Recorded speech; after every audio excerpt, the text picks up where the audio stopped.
सितारों को आंखों में महफूज रखना, बड़ी देर तक रात ही रात होगी।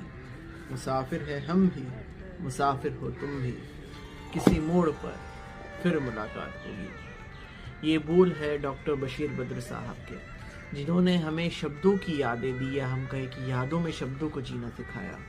लेकिन सैड पार्ट क्या है, उन्हीं का इंतकाल, उन्हीं की मृत्यु हुई यादों की बीमारी यानी डिमेंशिया से।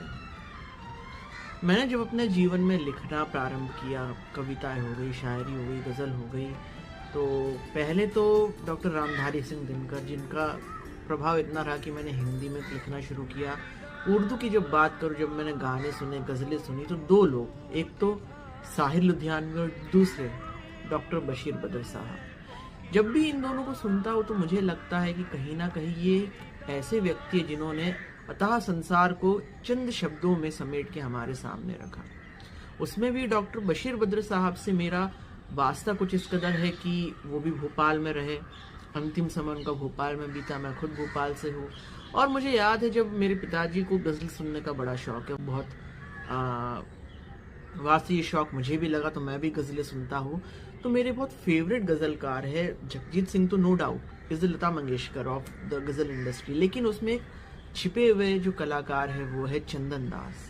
चंदन दास की गज़लें जब मैं सुनता हूँ तो मुझे लगता है कि एक ऐसे व्यक्ति है जिनको उतना सम्मान नहीं मिला जितना मिलना चाहिए। उनके ऊपर फिर कभी हम चर्चा करेंगे।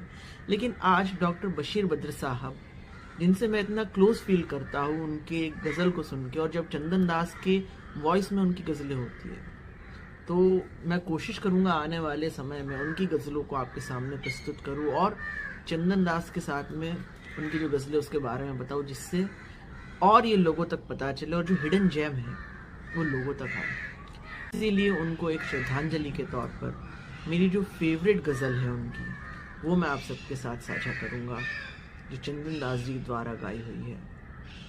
कहीं चांद राहों में खो गया, कहीं चांदनी भी भटक गई, मैं चिराग वो भी बुझा हुआ, मैं चिराग वो भी बुझा हुआ, मेरी रात कैसे चमक गई। मिलूंगा मैं आपसे फिर, तब तक के लिए नमस्ते।